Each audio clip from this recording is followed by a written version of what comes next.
Dengan melalui doa ini dan melalui suratul Fatihah ini juga kita dimudahkan dan Allah ijabah doa-doa kita sekalian. Ala hadiniya wala kuliniyatin solihah wala ridho syafaati Rasulillah sallallahu alaihi wasallam wa bil qabul doaina mubarakataini walahumul Fatihah. A'udzubillahi minasyaitonirrajim. Bismillahirrahmanirrahim. Alhamdulillahirabbil alamin. Arrahmanirrahim. Maliki yaumiddin. Iyyaka na'budu wa iyyaka nasta'in. Ihdinas siratal mustaqim. Siratal ladzina an'amta 'alaihim ghairil maghdubi 'alaihim waladdallin. Amin. Bismillahirrahmanirrahim. Alhamdulillahirabbil alamin. Hamdan katsiran, hamdan na'imin, hamdan ya'fi ni'mahu yukafi mazidah. Ya Rabbana lakal hamdu wal kal syukur. Kama yanbaghi li karim azimi sultanik.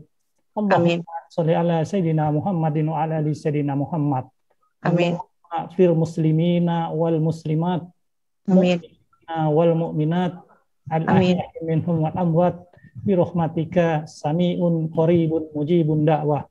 Allahumma harinal haqqa haqqa warzuqna tiba'ah wa arinal batila batila warzuqna tinabah. Allahumma rabbana taqabbal minna salatana wa siyamana wa qiyamana wa ruku'ana wa sujudana wa qu'udana wa tadarruana wa tahasisu anna wa ta'abudana wa tammim tasirona ya Allahumma ya rabbal alamin. Rabbana zalamna anfusana wa illam tarfir lana wa tarhamna lanakunanna minal khasirin. Rabbana fir lana dzunubana wa kafir anna sayyi'atina wa tawaffana mal abrar. La ilaha illa anta subhanaka la inni kuntu minaz zalimin. Allahumma fir li zambi kullahu dikahu wa dillahu wa awalahu wa alaniyatahu wa sirruhu. Allahumma inni zalamtu nafsi zulman kasirun kabiron. Wala yanfiru dzunuba illa anta faghfir li maghfiratan min indika warhamni innaka anta ghafurur rahim. Rabbana zalamna anfusana wa illam taghfir lana wa tarhamna lanakunanna minal khasirin. Rabbana atina fid dunya hasanah wa fil akhirati hasanah wa qina azabannar wa qina azabannar wa qina azabannar. Rabbana taqabbal minna innaka antas samiul alim wa tub alaina innaka antat tawwabur rahim. Wassallallahu ala Muhammadin wa ala alihi wa sahbihi wasallam. Subhana rabbika rabbil izzati amma yasifun. Wassalamu ala mursalin walhamdulillahi rabbil alamin. Bismillahil Fatihah. A'udzubillahi minasyaitonir rajim. Bismillahirrahmanirrahim. Alhamdulillahi rabbil alamin. Ar-Rahmanir Rahim. Maliki yaumiddin. Iyyaka na'budu wa iyyaka nasta'in. Ihdinas siratal mustaqim. Siratal ladzina an'amta 'alaihim ghairil maghdubi 'alaihim waladdallin. Amin. Demikianlah doa yang saya panjatkan. Semoga Allah ijabah doa-doa kita yang dalam grup ini dan juga kita hadiahkan kepada rekan-rekan kita yang tidak dapat bergabung di sini, juga saudara-saudara kita, dan kita mohon ampun kepada Allah Subhanahu wa taala atas kesalahan dan kehilafan kita selama ini, juga kesalahan dan hilaf dari kedua orang tua kita baik yang masih hidup maupun yang telah tiada. Mudah-mudahan semua yang ikhtiar kita pada malam hari ini, termasuk juga nanti Dr. Teti yang akan memberikan ilmu-ilmunya terhadap kita, akan bermanfaat. Wallahu muwaffiq illa aqwamut thoriq. Wassalamualaikum warahmatullahi wabarakatuh. Saya kembalikan ya, terima kasih Mas Dharma. Mungkin kita bisa teruskan aja ya ke Mbak Dr. Teti. Terima kasih Pak Ketua. Selamat malam teman-teman semua.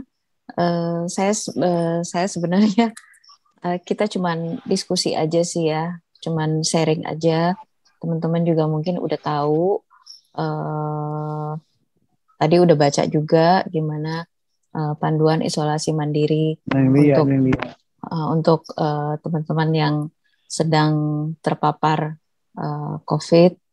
Nah,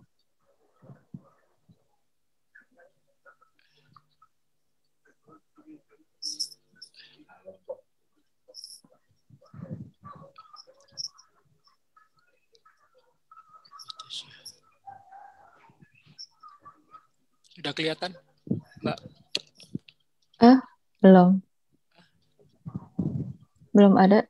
Belum ada ya? Uh-uh.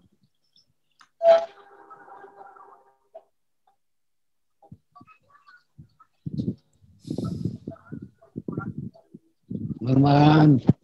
Oh. Sambil nunggu tayangan Dr. Teti, mungkin ini ada udah. Nah, ini. Nah, ini. Mungkin dari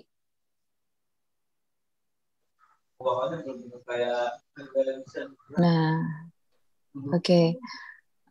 Ini panduan isolasi mandiri pasien COVID ya.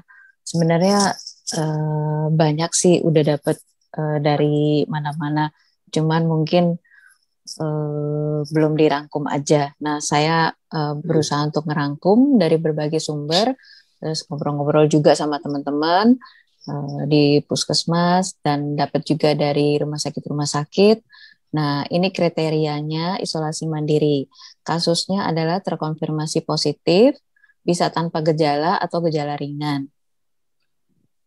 Nah, ada juga kasus kontak erat atau suspek ya, tanpa gejala dan juga gejala ringan.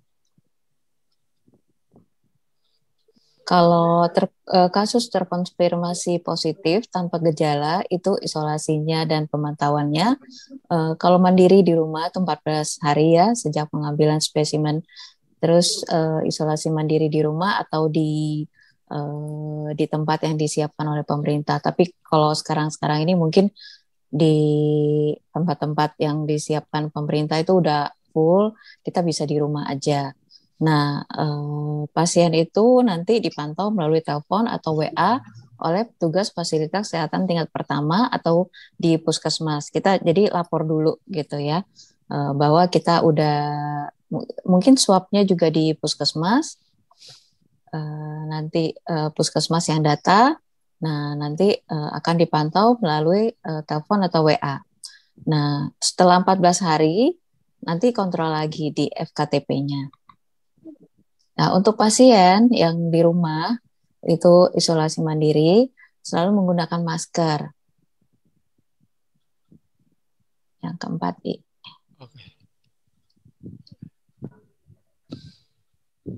untuk pasiennya itu selalu menggunakan masker jika keluar kamar atau saat berinteraksi dengan anggota keluarga.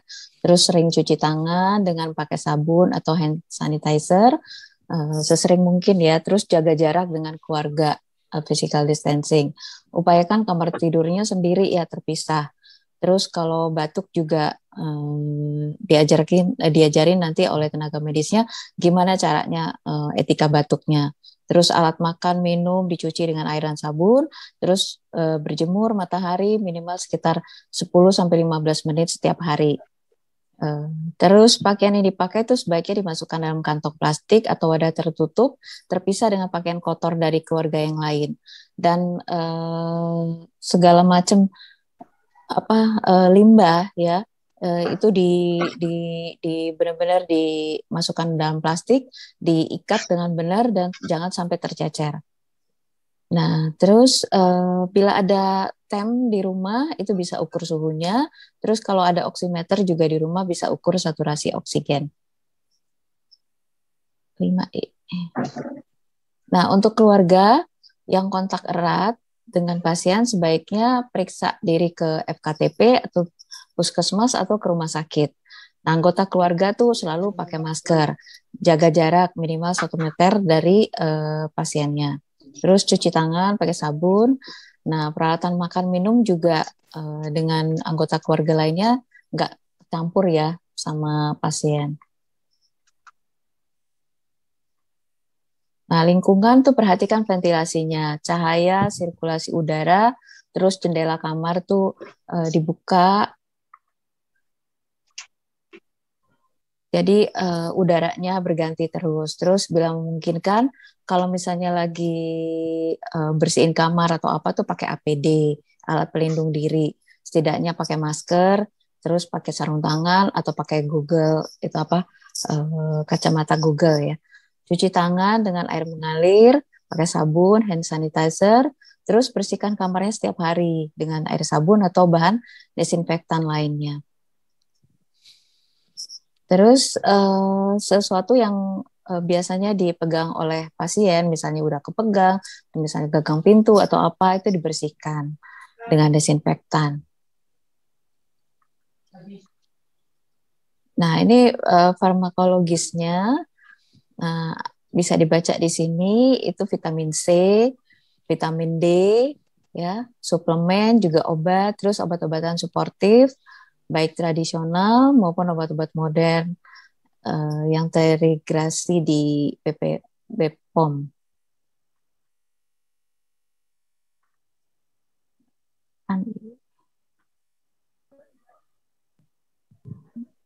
Nah, untuk kasus terkonfirmasi positif dengan gejala ringan, itu isolasinya mandiri di rumah juga, fasilitas karantina, selama maksimal 10 hari sejak muncul gejala.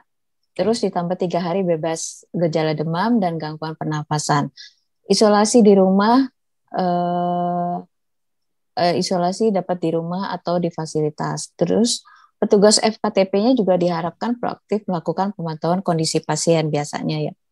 Nah, non farmakologisnya sesuai dengan leaflet yang sebelumnya tadi ya.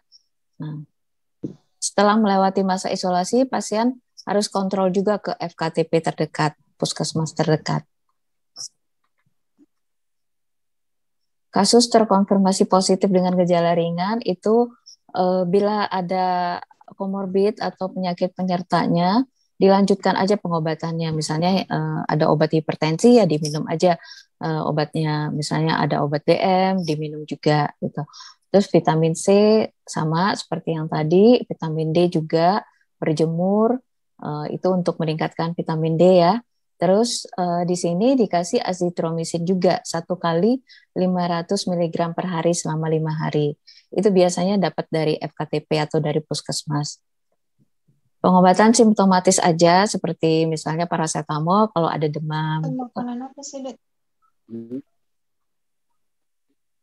Nah, kalau untuk kasus kontak erat suspek tanpa gejala, itu isolasi dan pemantauannya karantina juga di rumah selama maksimal 14 hari. Terus isolasi mandiri di rumah juga 10 hari sejak pengambilan. Pasien juga dipantau oleh FKTP, terus kontrol FKTP terdekat 10 hari karantina. Non farmakologisnya sama seperti yang sebelumnya ya. Misalnya ventilasi udara apa segala macam dengan keluarga dan pasien, physical distancing-nya juga sama. Yang 11 iya. Itu tadi yang non farmakologis, ini farmakologisnya juga sama, vitamin C juga, vitamin D, terus obat-obatan suportif, terus obat-obatan antioksidan juga dapat diberikan kalau misalnya ada. Nah, kasus kontak erat atau suspek gejala ringan, isolasi pemantauan biasa ya, melakukan isolasi mandiri selama 14 hari di rumah, terus pemeriksaan laboratorium PCR, swab nasofaring dilakukan oleh petugas laboratorium setempat atau FKTP pada hari ke-1 dan ke-2 dengan selang waktu lebih dari 24 jam. Serta bila ada perburukan sesuai dengan pedoman pencegahan dan pengendalian COVID-19. Nah, pemantauan terhadap suspek dilakukan berkala selama menunggu hasil pemeriksaan laboratorium PCR yang tadi. Non farmakologisnya sesuai dengan level sebelumnya ya, seperti keluarga, pasien, dan lain-lain.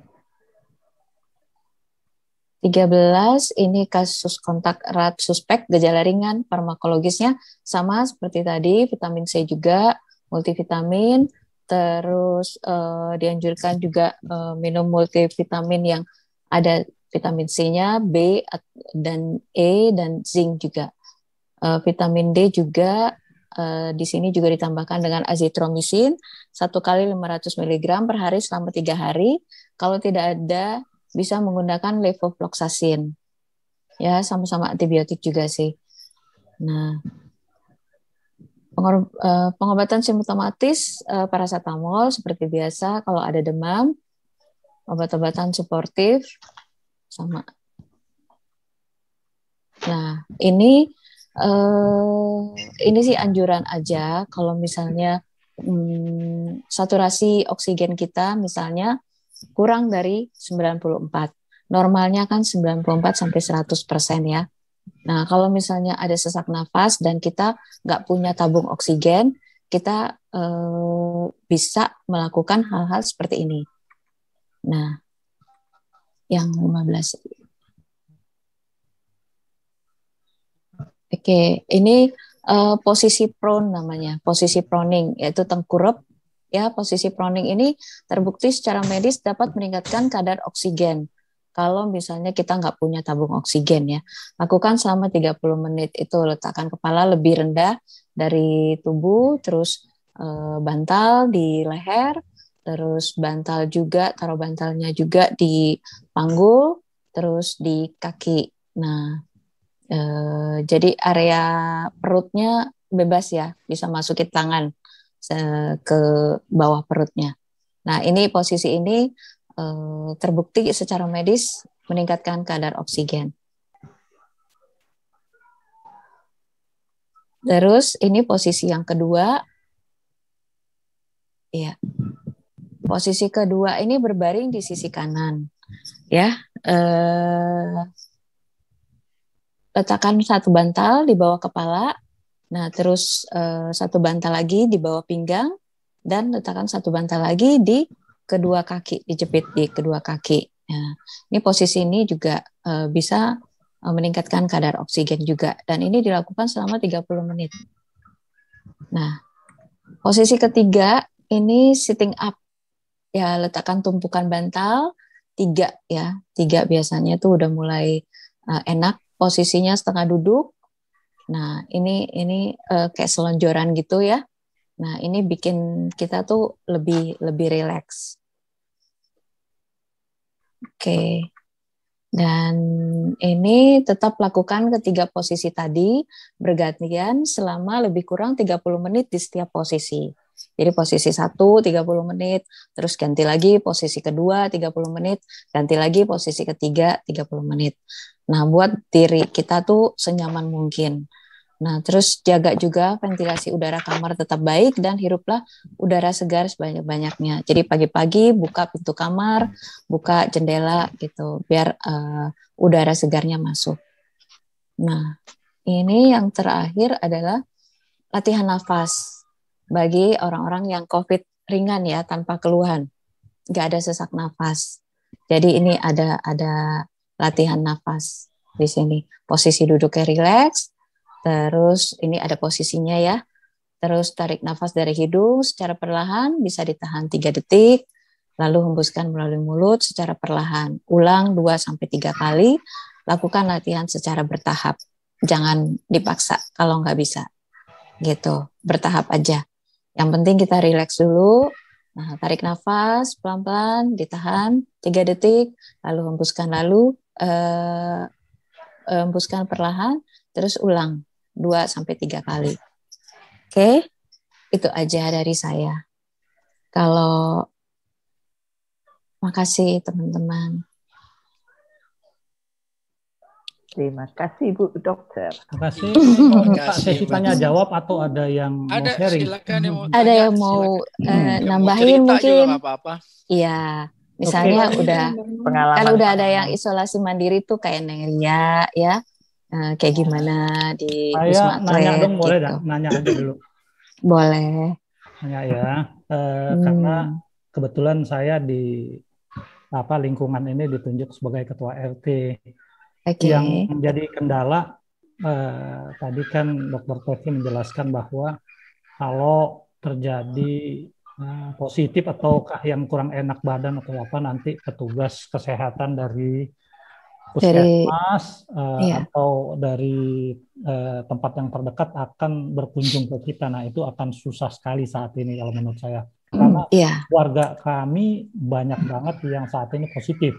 Satu komplek Bilimun ini sudah lebih di 50 orang saat ini positif. 50 orang lebih. Dan ini bukan lagi RT RW yang kewalahan, bahkan kelurahan pun sudah mengabaikan kalau kita telepon karena udah daftar tunggunya banyak sekali. Itu yang pertama. Jadi ini tidak berlaku juga pada apa yang tadi dijelaskan itu. Jadi tergantung dengan situasi dan kondisi di daerah itu. Sebaiknya memang kita harus berusaha sekuat tenaga untuk mencari artinya cara bagaimana alternatif lain. Baik itu secara mandiri maupun juga bantuan dari rekan-rekan atau teman-teman kita yang mungkin bisa membantu gitu loh. Nah, memang di Pondok Kelapa dan di sekitar Kecamatan Durensawit ini kalau 2 minggu yang lalu itu tertinggi nomor 2 di KI kasusnya, banyak sekali. Makanya zonanya mungkin sudah merah atau bahkan hitam gitu loh. Banyak sekali ini yang terpapar. B5 tuh masih masuk Jakarta ya Mas ya? Masuk Durensawit, Pondok Kelapa. Ya. Oh, berarti bukan chapter Bekasi dong ya? Betul. Nah, kebetulan juga di rumah kan kena nih istri sama anak saya. Dua-duanya juga tenaga kesehatan. Mereka terpapar di RSCM. Kebetulan istri saya ada di RSCM, anaknya juga di RSCM, dan anak saya saat ini sedang koas di RSCM dan juga terpapar di sana. Jadi menurut saya segala sesuatu sudah dilakukan sama istri dan anak saya. Mereka itu paling ketat untuk masker itu sampai double, dan maskernya masker ini ya rumah sakit lah intinya yang memang sudah N95.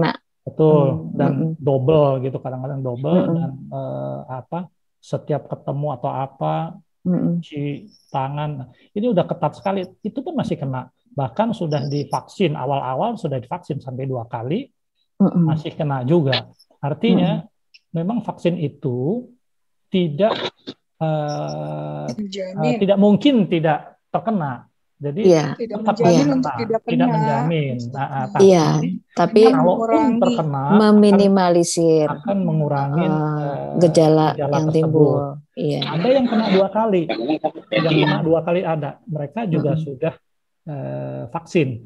Contohnya teman saya ya, kebetulan saat ini dekan FKUI, Dr. Fahrial, dia pernah waktu pertama kena, tapi belum vaksin, baru-baru. Itu dirawat sampai cukup lama, hampir 1 bulan, sembuh. Kemudian sudah lama dia vaksin, sudah 2 kali. Baru minggu-minggu ini kena lagi yang kedua. Jadi tidak menutup kemungkinan bahwa kita sudah kena, tidak mungkin kena, enggak, bakalan kena. Tapi sekarang vaksinnya sudah lebih ringan gitu loh. Ringan.